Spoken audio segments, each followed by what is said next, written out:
뵙고 싶었습니다. 네, 감사합니다. 네, 오늘 함께 여러분과 말씀을 나눌 것은요, 빌립보서 4장 13절이고요. 오늘은 격려에 대한 말씀을 함께 나누겠습니다.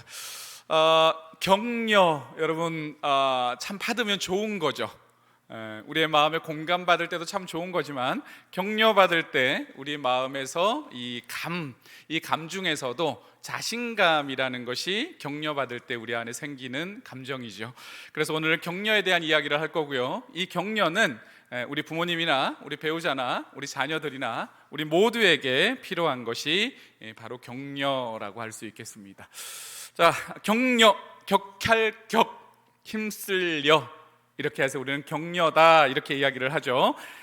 사전적 의미로 보면 용기나 의욕이 솟아나도록 북돋워 주는 것이다. 우리가 유사어로 알고 있는 것 중에 하나가 뭐냐면 응원, 이런 것들이 우리가 격려다라고 이야기를 합니다. 아들러라는 심리학자가 있습니다. 이 심리학자는 얘기를 했습니다. 격려 치료를 굉장히 강조했던 사람인데요, 이 사람은 모든 사람은 이 격려라는 것을 통해서 자신의 열등감을 극복하고 또 인간으로서 자기 존재 가치를 깨닫고 살아갈 수 있도록 하는 것이 바로 격려이다라고 이렇게 이야기했습니다. 그래서 아이들에게 참 많은 것들을 줄 수 있지만 그 중에 딱 하나의 선물을 준다면 자신은 용기라는 것을 주고 싶다. 그런데 이 용기를 만드는 것은 격려다, 이렇게 이야기하였습니다. 오늘 이 짧은 시간이지만 우리가 이 격려라는 것들이 뭔지를 좀 알고, 그리고 또 가족들 안에서 격려를 실천함으로 인해서 우리 가족들 사이가 훨씬 더 좀 힘있게, 또 관계가 힘이 생기게 되기를 주님의 이름으로 축원합니다. 아멘. 여러분은 격려 많이 받고 사시나요? 아니면 격려 많이 하고 사시나요?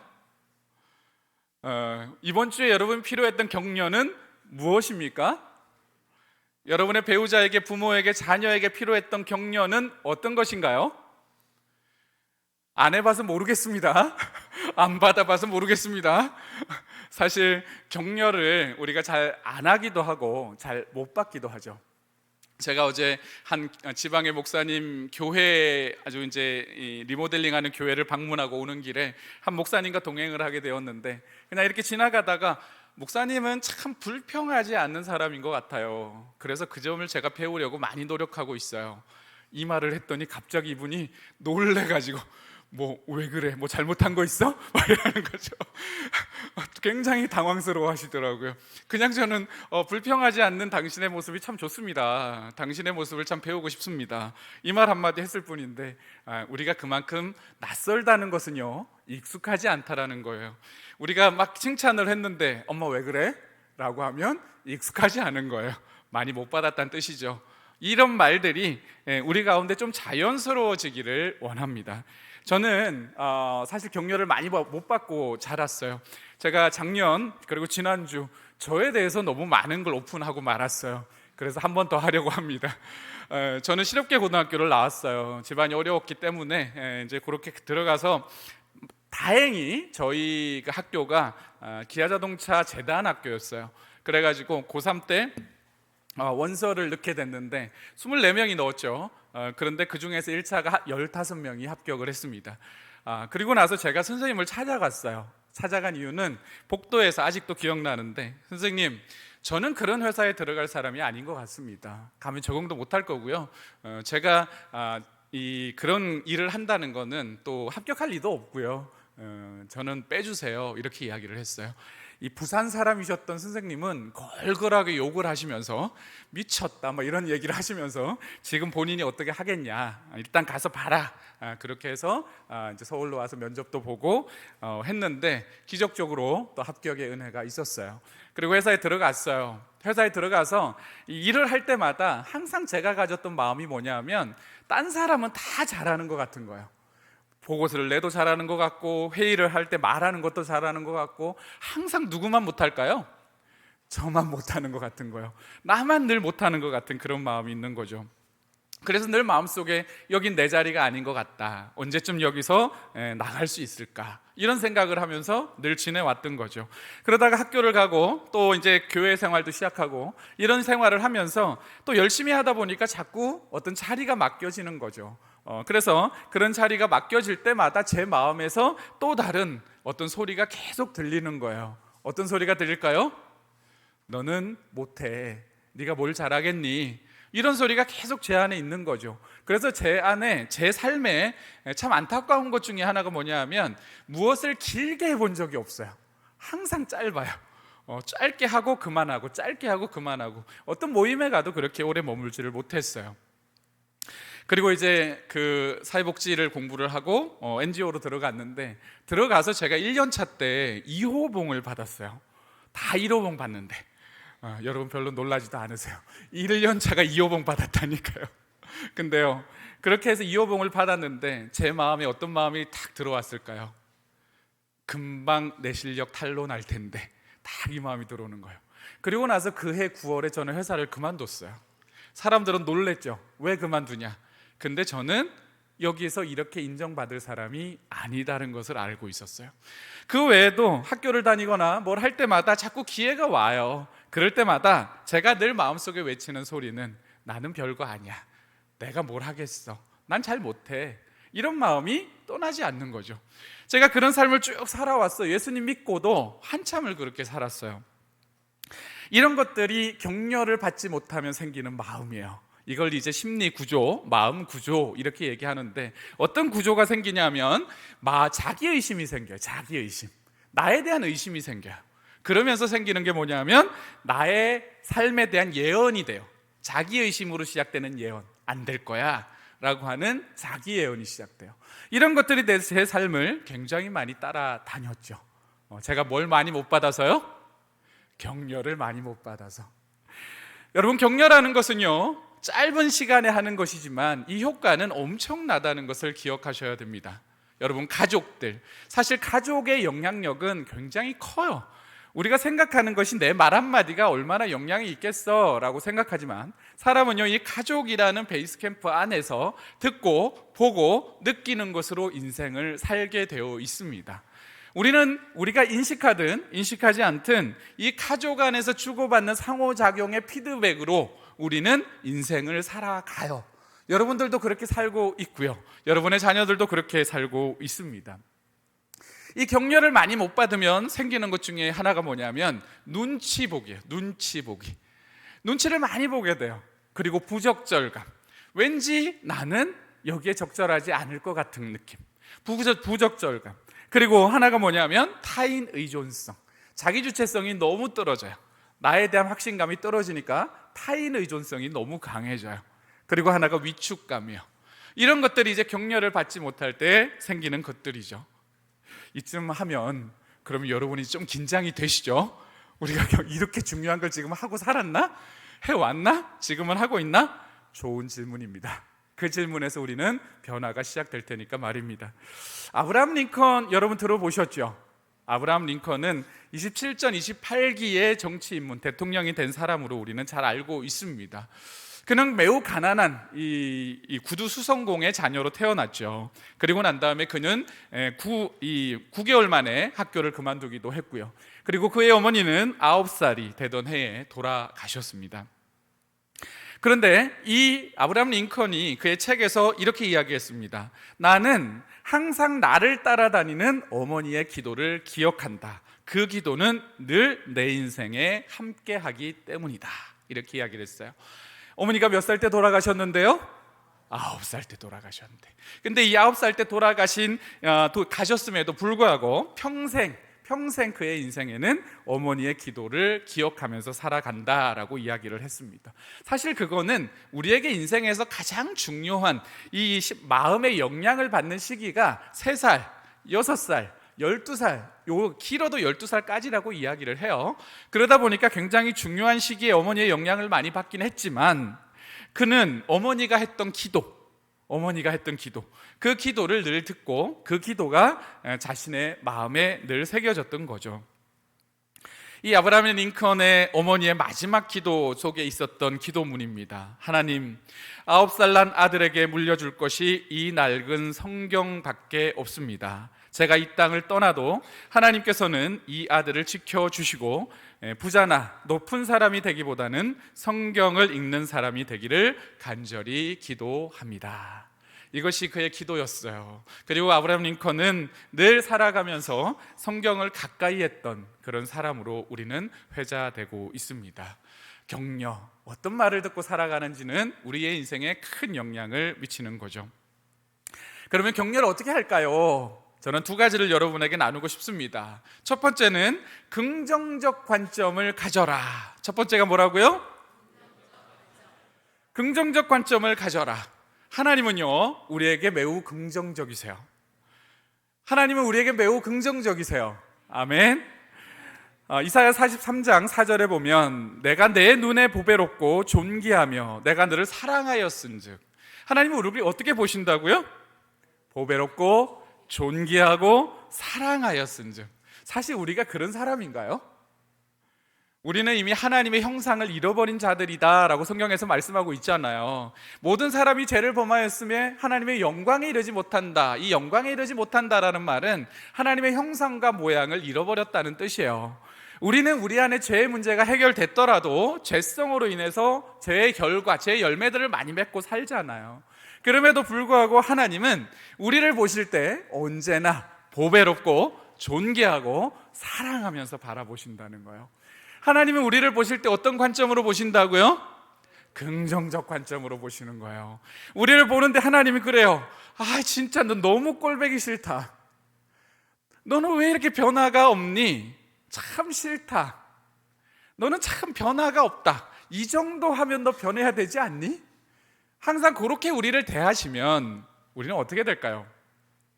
하나님은 우리를 항상 그렇게 보지 않잖아요. 우리가 연약하며 다시 왔을 때도, 우리가 좀 힘들어서 왔을 때도, 기뻐서 왔을 때도, 즐거워서 왔을 때도 항상 굿시, 좋은 눈으로 우리를 바라봐 주시잖아요.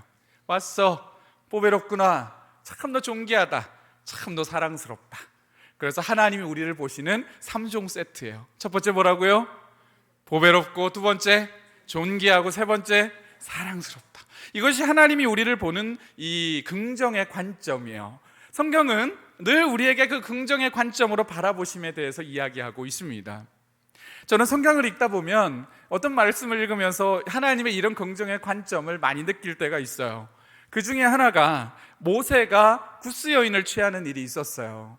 그 일이 있었을 때 그의 누이와 형이 이 몰아붙이잖아요. 잘못에 대한 지적뿐만 아니라 그의 리더십까지 흔들어 대잖아요. 그럴 때 모세가 한마디도 못해요. 모세는 왜요? 잘못했으니까, 본인이 적절하지 않았으니까 그렇게 별말 못하고 약간 위축돼 있죠. 그럴 때 누가 등장해요? 하나님이 등장해요. 모세 나와, 아론 나와, 미리암 나와, 딱 서. 그리고 나서 말씀하세요. 우리 중에 모세처럼 충성된 사람 누구야? 내가 보기에 모세처럼 충성된 사람 없어. 누구의 강점을 드러낸 거야? 모세의 강점을 드러낸 거야.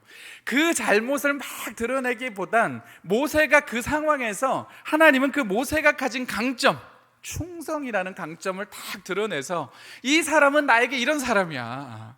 너희가 왜 그래? 그러면서 모세를 꽉 품어주시죠.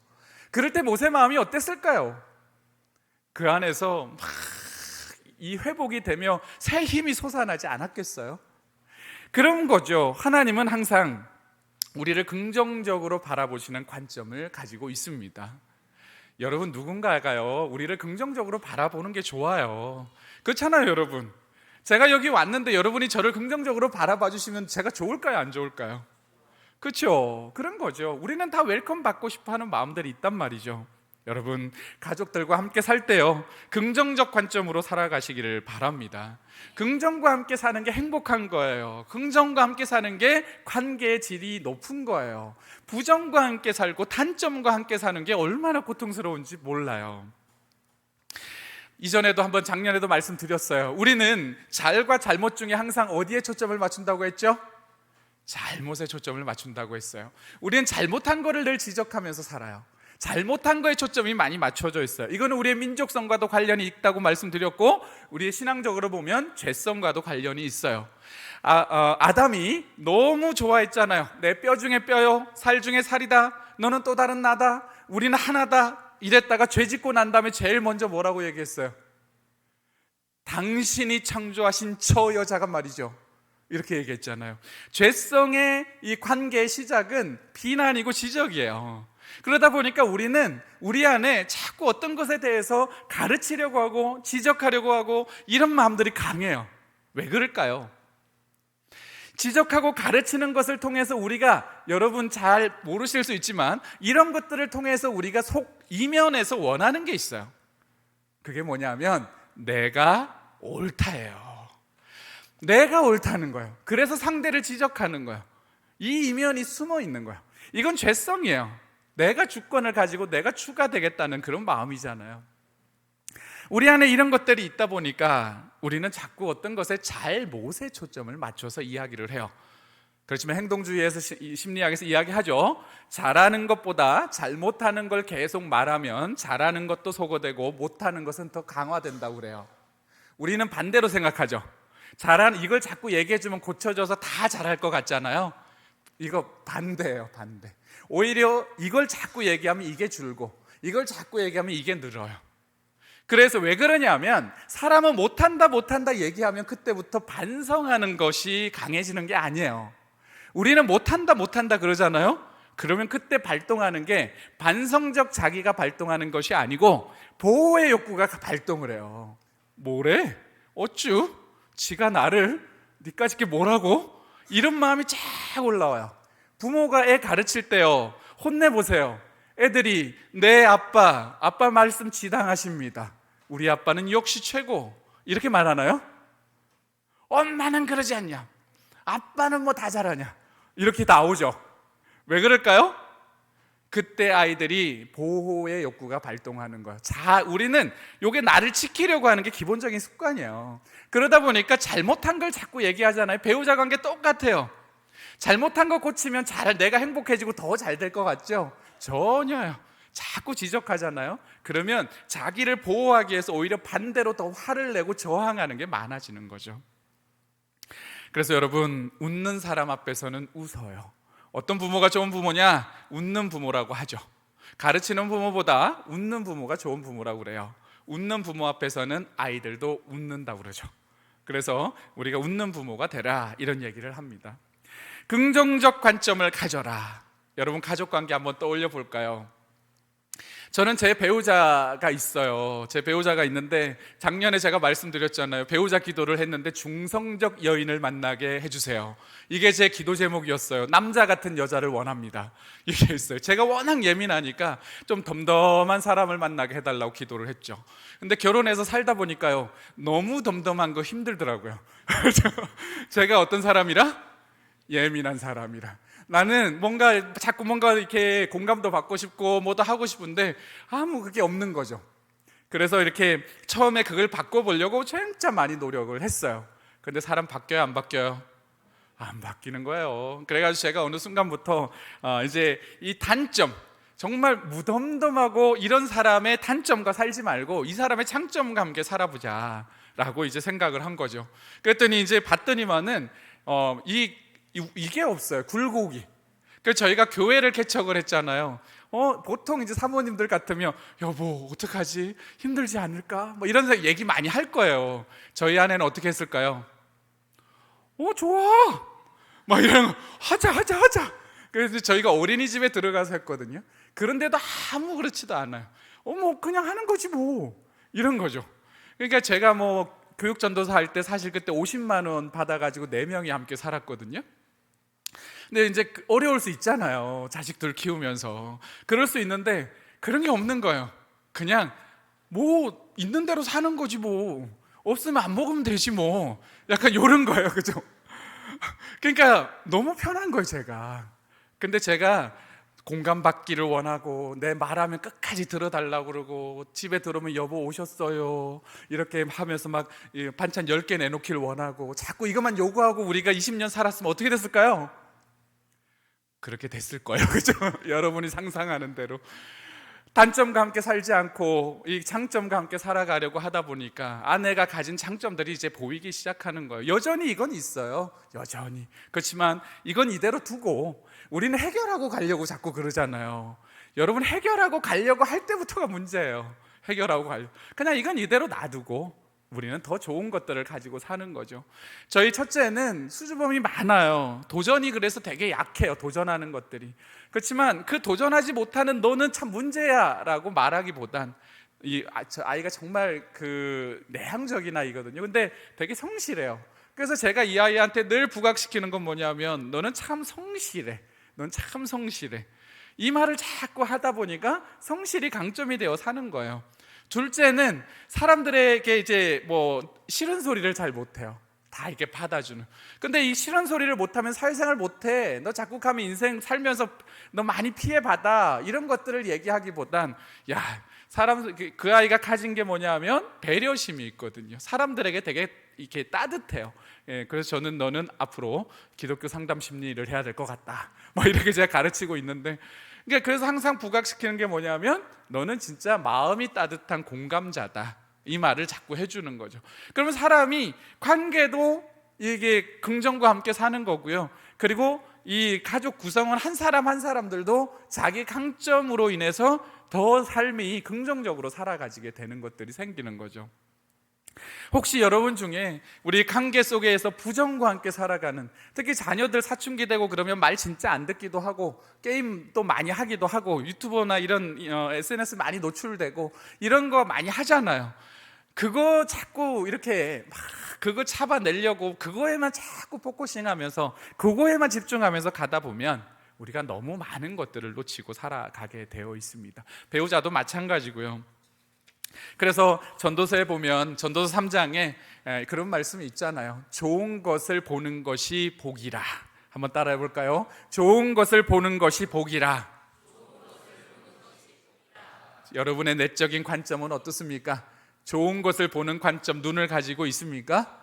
오늘 이 시점을 통해서 여러분이 좋은 것을 볼 수 있는 눈, 좋은 것을 볼 수 있는 관점, 이런 것들을 가지기를 주님의 이름으로 축복합니다. 긍정심리학에서 셀리그만이라는 사람이 말을 했어요. 잘 사는 것은 5가지가 있다. 그 중에 2가지가 뭐냐면 긍정적인 관계이고 또 하나가 긍정적인 정서예요. 긍정성을 가진 사람이 웰빙, 잘 사는 것이다, 이런 얘기를 했죠. 그래서 우리는 이렇게 자꾸 긍정적인 부분들을 보는 내적인 관점을 가지려고 많이 해라. 이거 쉬울까요? 어려울까요? 어려워요. 왜요? 어려운 이유가 뭘까요? 자연스럽지 않기 때문이에요. 자연스럽지 않기 때문이에요. 우리는 이미 자연스럽지 않아요. 그게 워낙 익숙한 게 있기 때문에. 소비심리학에서는 얘기하죠. 사람이 맛없는 집을 갔어요. 몇 군데 가서 소문낼까요? 13군데 가서 소문내요. 이 집 너무 맛없어. 이 집 너무 맛없어. 13군데 가서 소문내요. 근데 맛집을 발견했어요. 몇 군데 가서 소문낼까요? 그죠? 안 내는 건 아니고요. 4군데 가서 소문내요. 이 집 맛있어. 이 집 맛있어. 어디를 더 많이 소문내요? 맛없는 곳을 소문내요. 그래서 맛없는 집은 한 달 만에 한 달 만에 망해간다고 그래요. 맛있는 집은 얼마 정도 지나서 이렇게 점점 이 성공의 길을 걸까요? 6개월이 걸린대요. 우리는 그래요. 그래서 잘한다 이 격려가 있는 그런 것들은 이 많은 노력을 해야만 그런 것들을 자꾸 할 수 있는 거죠. 그래서 여러분, 첫 번째, 긍정의 관점을 가져라. 아멘. 2번째는 이제는 언어적으로, 비언어적으로 우리가 할 수 있는 거죠. 격려의 말을 하라. 격려의 말을 하라. 하나는 내적인 관점, 우리의 바라봄이라면, 2번째는 실제적인 구체적인 방식이에요. 격려의 말. 격려의 말을 하라. 격려의 말도요, 우리나라 이 분들에게 격려하세요 그러면 다 똑같이 하는 말이 있어요.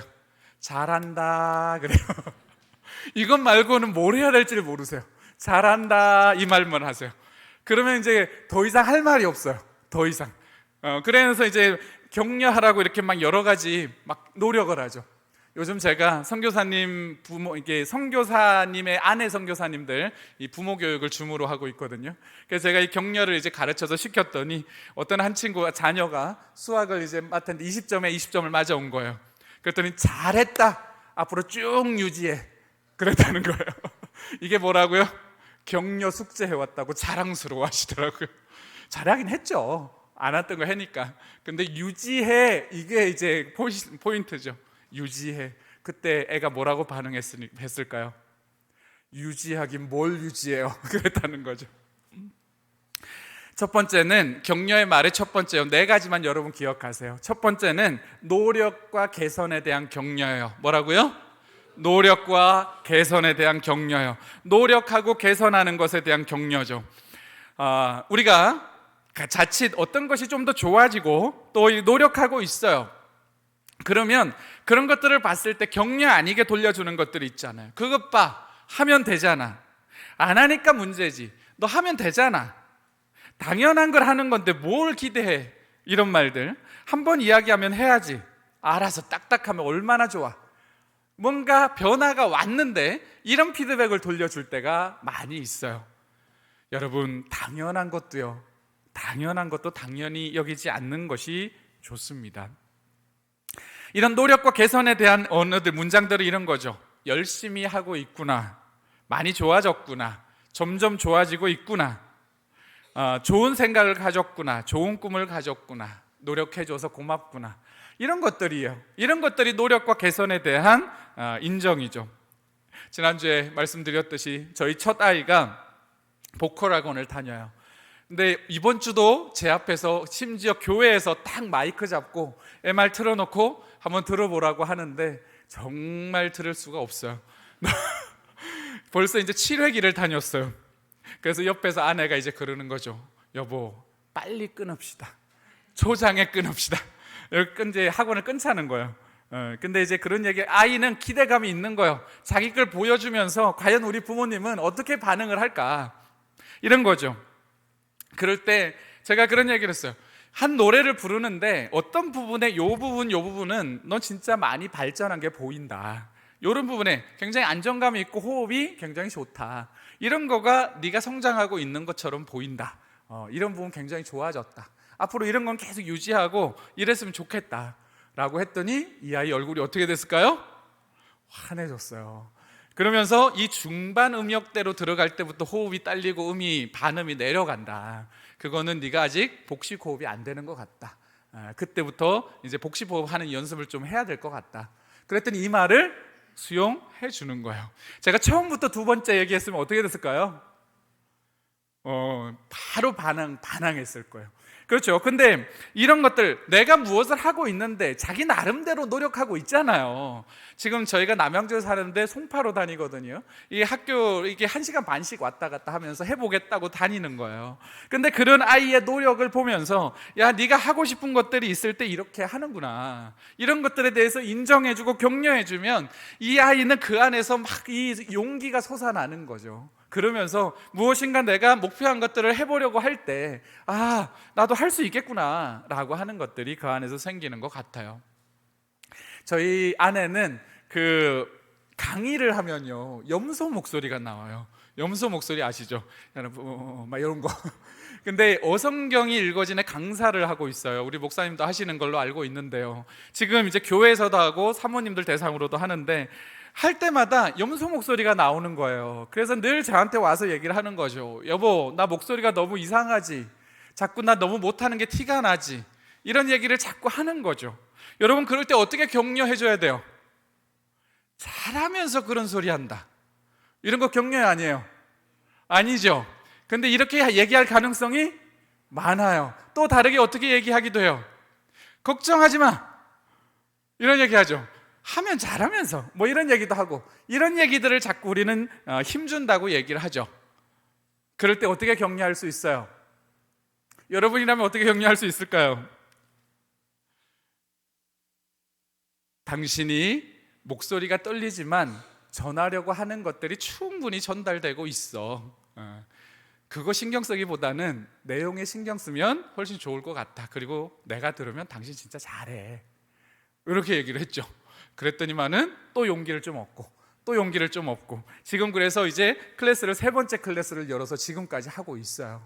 작은 격려는 이 사람이 자기가 무엇인가 하려고 할 때 자신감을 심어주는 중요한 토대가 되는 것을 여러분 기억하시기를 바랍니다.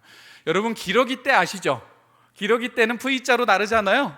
V자로 나르는데 이 V자로 나를 때 제일 선두에 선 이 기러기가 펄럭이는 이 힘, 기류의 양력을 이용해서 이렇게 그걸 만들어 주잖아요. 그러면서 뒤로 따라가는 이 기러기들이 70% 정도만 날개짓을 하고 힘을 써도 날아갈 수 있는 힘이 생기는 거예요.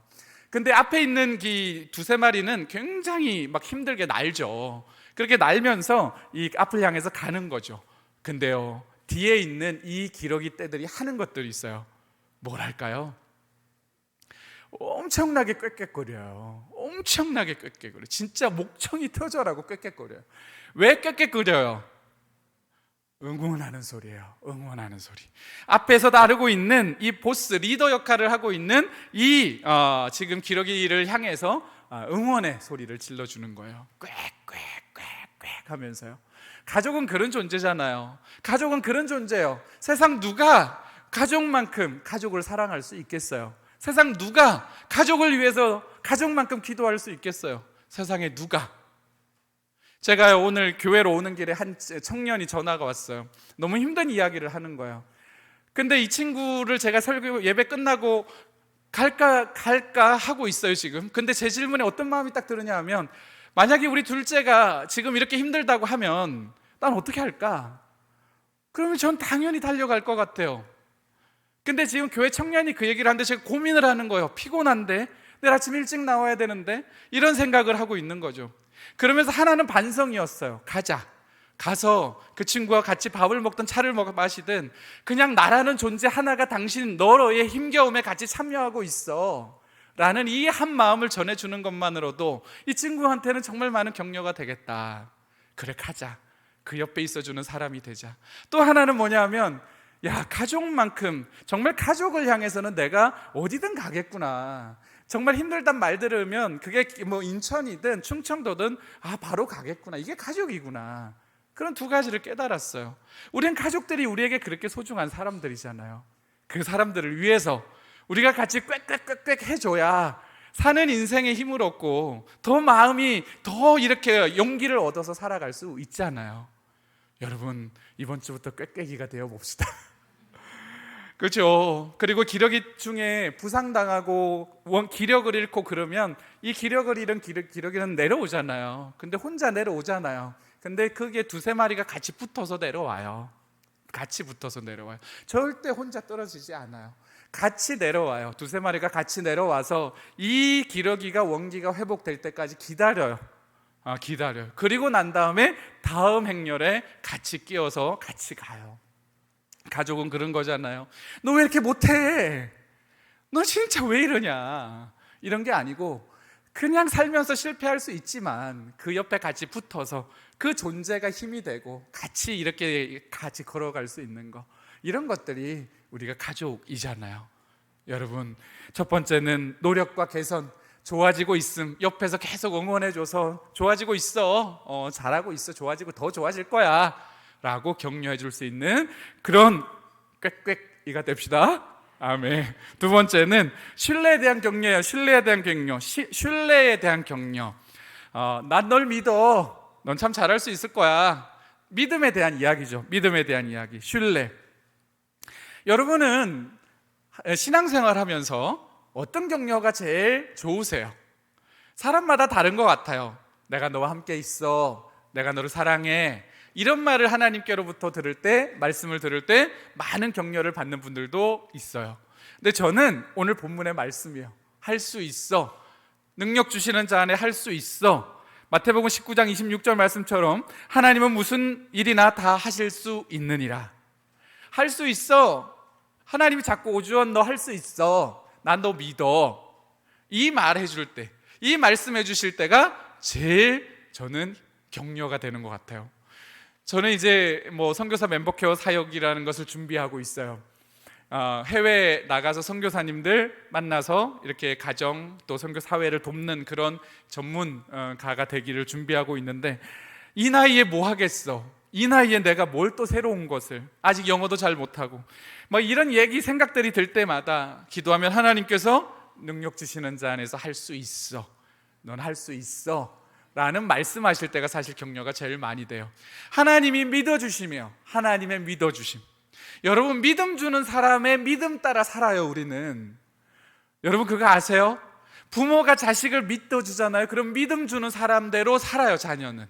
배우자도 마찬가지예요. 우리 부모님들도 마찬가지지만 믿어주는 사람의 믿음대로 살아요. 난 널 못 믿어, 난 널 못 믿어. 그러면요 그대로 안 살아요. 믿어주는 사람의 믿음대로 살아요. 아멘? 여러분, 그래서 사람은요 자기 충족적 예언을 한다고 그러잖아요. 자기 충족적 예언. 이건 사회학자가 했던 얘기예요. 어떤 말에 대한 믿음을 가지고 강력하게 그것이 이루어질 것이라는 건 확신이 이 자기 충족적 예언이에요. 이것은 누구를 통해서 생기냐면 믿음을 주는 사람을 통해서, 또 내지는 믿어주지 않는 사람. 안 믿어주면 안 믿어주는 대로, 믿어주면 믿어주는 대로. 당신 잘할 수 있어 라고 말하면 어느 순간 잘하는 쪽으로 방향을 잡아요. 당신은 못하잖아 이렇게 말하면 못하는 쪽으로 방향을 잡는 거예요. 이게 자기 충족적 예언이에요.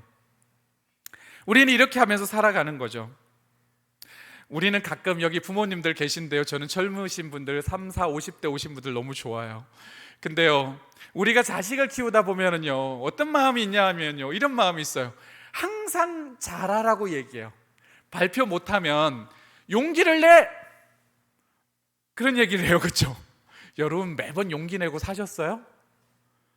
그렇죠? 여러분 막 그 시험 준비 열심히 했는데 막 애가 막 80점 맞았어요. 준비 충분히 안 한 거 아니야? 이런 얘기 하잖아요.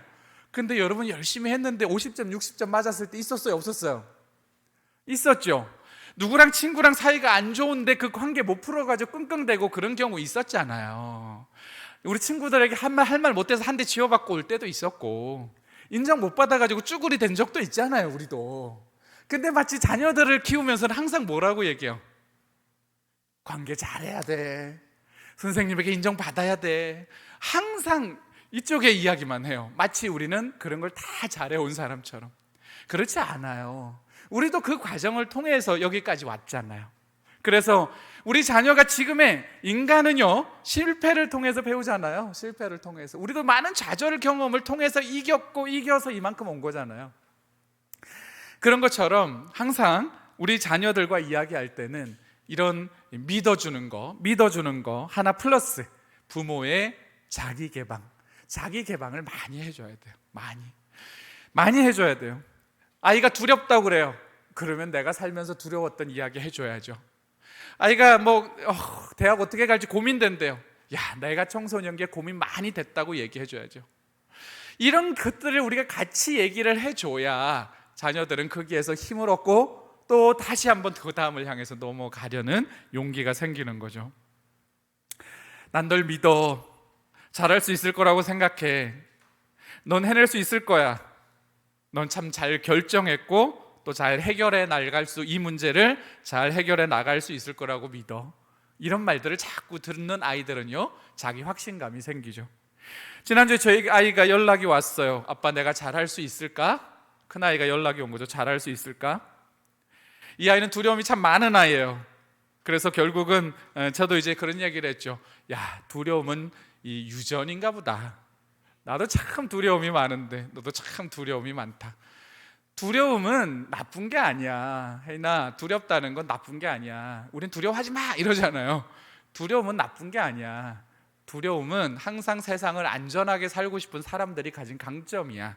네가 두려워한다라는 것은 좀 실패 없이 살고 싶어 하는 그런 마음 때문에 그런 거니까 그 두려움도 너한테는 강점이 될 수 있어. 다만 두려워서 자꾸 물러나다 보면 결국은 네가 원하는 삶을 살기는 어려울 것 같아. 그래서 아빠는 많이 놓쳤어. 많이 놓치고 살았어. 그런데 후회가 많이 남더라. 그래서 지금 네가 후회하지 않으려면 두려워도 한 발짝은 더 해보려고 하는 용기를 갖는 건 굉장히 중요할 것 같다. 이 얘기를 이제 해주는 거죠. 이렇게 자꾸 우리 얘기도 해주고 그러면서 네가 할 수 있는 것에 대해서 또 믿어주고 이런 것들을 하는 것은 아이들에게 또 우리 자녀들에게도 큰 격려가 될 것 같습니다. 여러분, 두 번째는요, 난 널 믿어. 한번 해볼까요? 난 널 믿어. 넌 잘할 수 있을 거야. 배우자에게 한번 하는 걸로 해볼 거예요. 난 당신을 믿어. 당신 잘할 거야. 제가 오늘 아침에 너무 재미있는 일이 있었어요. 아침에 제가 늙어감에 대해서 느꼈어요. 아침에 콘브레이크에 이렇게 막 타고 나서 이제 뚜껑을 닫아야 되잖아요. 이 뚜껑을 제가 이렇게 그릇이 있었는데 그 그릇에다가 뚜껑을 이렇게 닫은 거예요. 그 제가 너무 놀란 거죠. 그리고 나서 이제 이렇게 있었어요. 그리고 난 다음에 이제 막 이렇게 씻고 난 다음에 화장실에 로션이 있었어요. 로션 옆에 치약이 있었어요. 로션을 발라야 되는데 치약을 손에 짜고 있었어요. 이런 내가 늙어감에 대해 느끼게 된 거죠. 그래서 거실에 나와가지고 여보, 나 이제 늙어가나 봐. 그랬더니 아내가 그러더라고요. 당신은 늙어가도 괜찮아. 내가 책임질게. 뭐 이런 얘기를 하는 거예요. 뭐 그런 얘기를 해주는 거예요. 그러니까 그냥 그냥 그래, 또 늙어가는 것도 괜찮구나. 뭐 옆에서 책임진다니 믿고 살지 뭐 또 이런 얘기 생각도 들고요. 그냥 이런 인생을 살면서 누군가가 그냥 나에 대해서 긍정해주고 난 당신 믿어 괜찮아 이렇게 또 뭐 더 이렇게 신뢰해 주는 것들을 들으면요, 우리는 우리 마음이 단단해져요. 단단해지는 거죠. 세 번째는 뭐냐면요, 공헌, 강점, 가치에 대한 인정이에요. 공헌, 강점, 가치에 대한 인정. 아이가 가진, 배우자가 가진, 부모님이 가진 이 강점들이 있을 거예요. 그리고 기여하는 것들이 있을 거고 가치가 있을 거예요. 이런 것들을 알아주는 거예요. 알아주는 거. 이런 것들이 우리가 또 살면서 이런 거 받을 때 굉장히 좋은 격려가 되는 거죠. 제가 읽었던 책 중에, 부모교육 책 중에 이 공경인 이 집사님이고 교수님인데요, 그분이 쓴 책이 하나 있어요. 그 책에 나와 있는 얘기예요. 어느 목사님의 이야기인데요, 이 목사님은 어느 정도 규모가 있는 교회의 담임 목사님이셨어요. 아이가 대학교 이제 고3 사수를 했는데 사수 마지막 이 삼수를 하고 삼수 마지막 결과가 나오는 이 그날이었어요. 근데 결국은 다 떨어졌어요. 이 아이가 이제 마음이 너무 안 좋은 거죠. 그렇게 해가지고 이 아이가 밤새 술을 마셨어요. 근데 그 다음날 토요일 날이에요. 그 다음날은 뭐예요? 주일이에요. 목사님은 아침에 설교를 하는데 아이가 없는 거죠. 그래서 뭔가 이제 이상을 느꼈지만 이게 끝나고 나서 목사님이 저 밖에서 인사를 하려고 딱 서 있는데 저 교회 문으로 누가 들어오고 있는 거예요? 아이가 술에 취해서 곤드레 만드레 해서 막 지나가고 있는 거예요. 누가 다 같이 보고 있어요? 성도들이 다 같이 보고 있는 거죠. 그리고 성도님들 다 보내고 뭐 이런저런 하고 난 다음에 이 사택에 갔는데 이 아이가 온 집안을 다 뒤엎어 버린 거예요. 막 이렇게 한 거죠. 이게 술에 취했고 뭐 자기의 이제 낙담한 마음이겠죠. 이렇게 막 하고 이 토를 한 거죠. 토를 해가지고 이제 막 집이 엉망이 된 거예요. 그리고 나서 이제 쓰러져 있는 이 아들을 이 아버지가 본 거예요. 들어가가지고 이 아버지가 이 미친 것 이렇게 하지 않고 여러분 놀라셨죠? 이렇게 하지 않고 이렇게 다 씻고 애도 딱 끼고 옷도 갈아입히고 그러고 난 다음에 이 딱 창밖을 딱 보는데 겨울나무 한 그루가 딱 서 있는 거죠. 저 겨울나무를 딱 보면서 아버지가 손편지를 썼어요. 손편지의 내용은 매우 간단했습니다. 사랑하는 아들, 저 창밖에 있는 저 나무가 죽은 것 같지? 그런데 봄이 오면 잎이 난단다. 내가 지금 죽은 것만 같지, 그러나 지금 너는 겨울나무 같은 거야. 이렇게 쓴 거죠. 그 편지를 아이가 깨어나서 읽고 난 다음에 이 아이는 정말 생애 19살, 21~22살 됐죠. 생애 가장 큰 눈물과 이 많은 눈물을 흘렸다고 이야기를 해요. 그리고 아버지가 믿어주고 또 기대해주고 또 바라봐주는 그것 때문에 마음을 잡고 열심히 했다 하는 뭐 그런 얘기였어요. 사실 우리가 어떤 이 가치, 우리 가족에 대한 가치, 내 자녀에 대한 가치, 내 부모에 대한 가치, 이런 것들을 우리가 인정하고 우리는 가족으로 살잖아요. 이 가족으로 사는데 정말 관계에서 놓지 말아야 될 것 중에 하나가 뭐냐면 위니스라고 하거든요. 우리의식. 위니스를 가지고 사는 사람이 건강하다라고 얘기해요. 우리로 살면 누구나 공헌한다. 우리로 살면 누구나 공헌한다라는 거죠.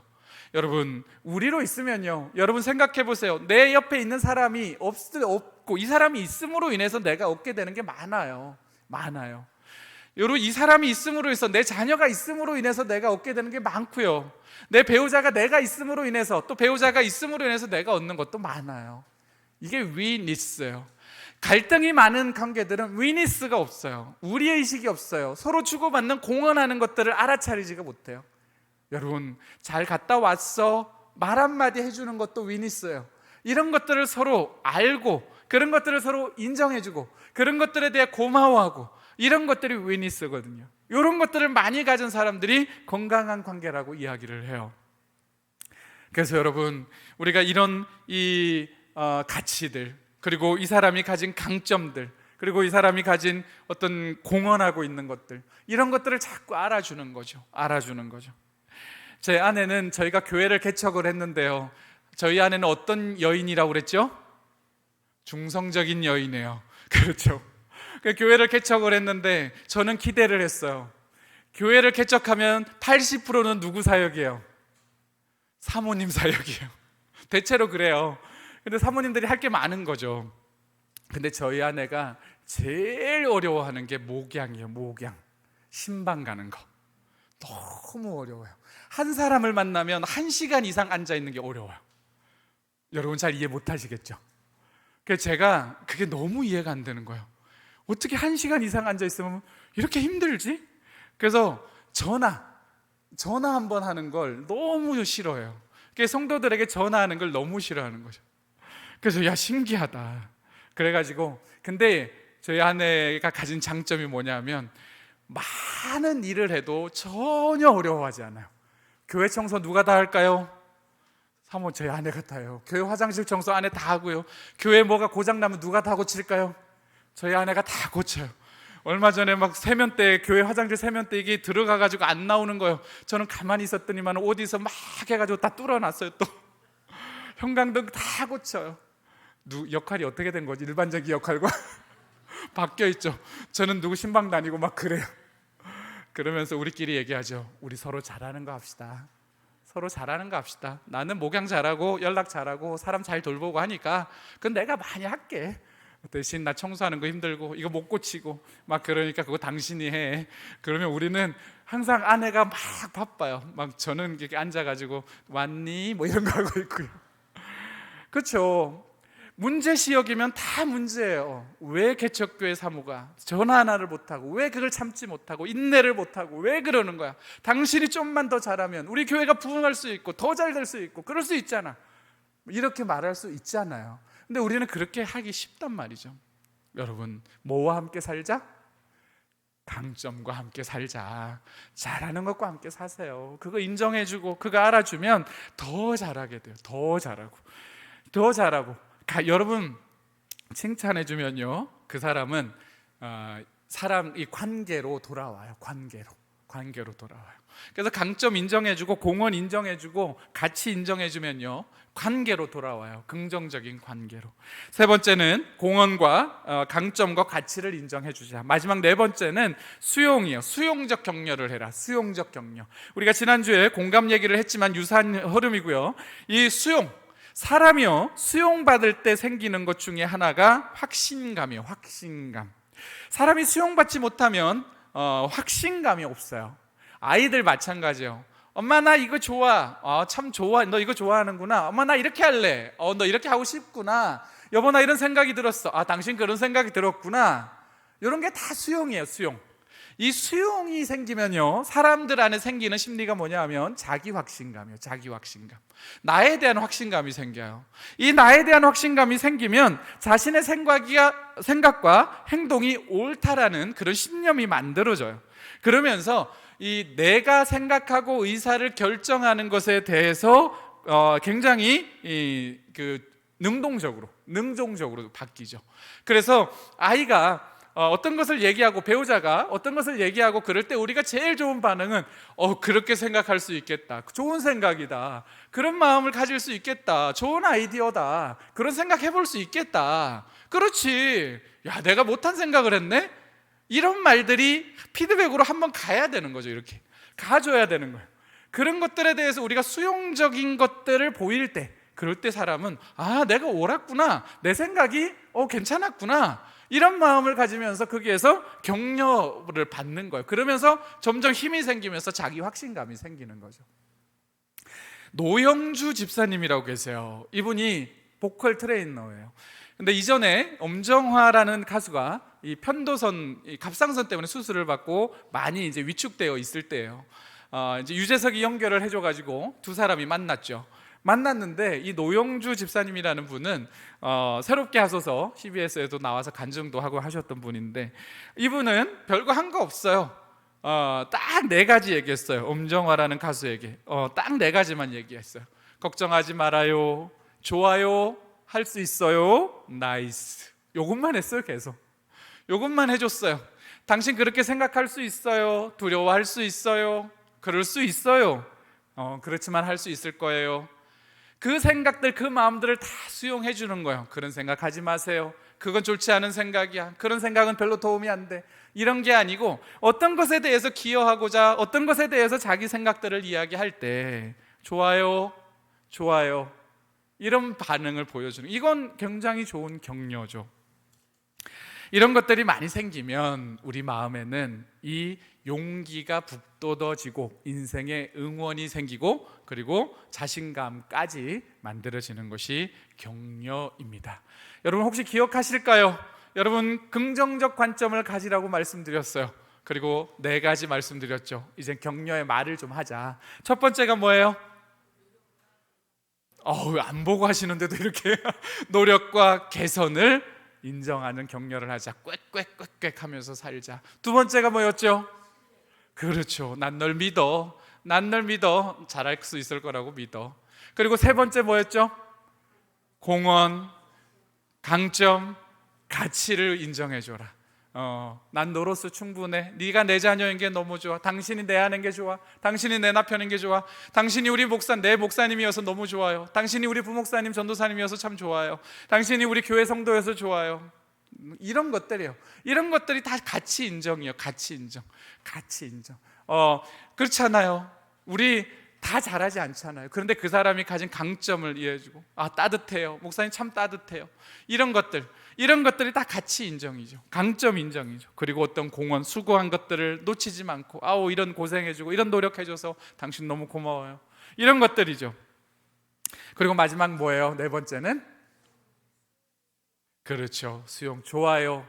그렇죠. 더 좋은 생각이에요. 좋아요. 따라해 봅시다. 좋아요. 참 좋아요. 이런 말들이 있을 때 우리는 많이 격려받고 그렇게 되는 거죠. 결론을 맺습니다. 히브리서 4장 24절 보면 서로 돌아보아 사랑과 선행을 격려하며 라고 말씀하였습니다. 항상 우리는 서로 돌아보아 사랑과 선행을 격려하라 라고 말씀을 하고요. 살전 데살로니가 전서 5장 14절에서도요, 형제자매 여러분을 권고합니다. 마음 약한 사람을 격려하십시오. 우리는 항상 우리 주변에 있는 사람들을 격려해 줘야 할 것입니다. 그리고 마지막 말씀이요, 디모데후서 1장 16절인데요 사도 바울이 그렇게 얘기해요. 오네시보로의 집에 긍휼을 베풀어 주십시오. 그는 나를 찾아 격려해 주는 사람이었습니다. 근데 17절이 더 멋있어요. 로마에 있을 때 가장 어려운 시기였잖아요. 바울이 로마에 있을 때 나를 부지런히 찾아와서 만나서 격려했던 사람이래요. 누가? 오네시보로가. 로마에서 있을 때 나를 부지런히 찾아와가지고 나를 격려했던 사람이다. 이 사람에게 많은 긍휼을 베풀어 달라. 이렇게 기도하고 있습니다. 여러분, 우리 자녀들, 우리 배우자들, 우리 부모님들 자주 로마에 있을 때 나를 부지런히 찾아와서 이 오네시보로가 했던 것처럼 우리도 우리 가족들에게 부지런히 찾아가서 부지런히 하루에 한 번씩, 그리고 목사님들, 또 권사님들, 집사님들, 장로님들 서로가 서로에게 부지런히 찾아가서 너무 좋아요, 우리 목사님 너무 좋고요, 우리 권사님 너무 좋고요, 네가 내 가족에서 너무 좋고, 그리고 참 잘하고 있어, 난 널 믿어, 잘할 수 있을 거야, 지금 점점 좋아지고 있잖아, 지금 더 좋아질 수 있을 거라고 생각해, 그게 아니어도 그냥 너는 너로서 나에게 충분한 사람이야, 이런 얘기들이 부지런히 할 수 있는 그런 우리 사랑하는 우리 기름교회 성도님들 되시기를 주님의 이름으로 축원합니다. 아멘. 기도하겠습니다. 하나님 감사합니다. 격려, 관계를, 마음을, 사람을 춤추게 합니다. 우리가 격려라는 것을 받으면서 신앙생활도 합니다. 하나님이 우리를 항상 격려해 주시지요. 항상 우리에게 긍정적 관점으로 우리와 함께 하시는 하나님, 그리고 우리의 존재를, 가치를, 우리의 강점을 인정해 주시고 또 우리를 신뢰해 주고 믿어 주시고, 우리가 조금만 잘하면 잘하고 있다고 말씀해 주시고, 우리가 조금만 믿음의 태도를 보이면 좋아지고 있다고 말씀해 주시고, 그리고 또 우리의 생각, 우리의 마음, 이런 것들을 수용해 주시는 하나님 때문에 우리가 신앙생활을 이렇게 할 수 있습니다. 늘 우리에게 하나님 잘해 주시는 주님, 늘 우리에게 잘해 주시는 하나님, 늘 믿고 나아가고 있습니다. 우리가 주님의 성품을 본받아서 우리가 우리 가족들에게, 또 우리 가족 안에 있는 배우자, 부모님, 자녀들에게 이런 우리의 나눔들이 있는 그런 축복의 통로가 되게 하여 주시옵소서. 예수님의 이름으로 기도드립니다. 아멘.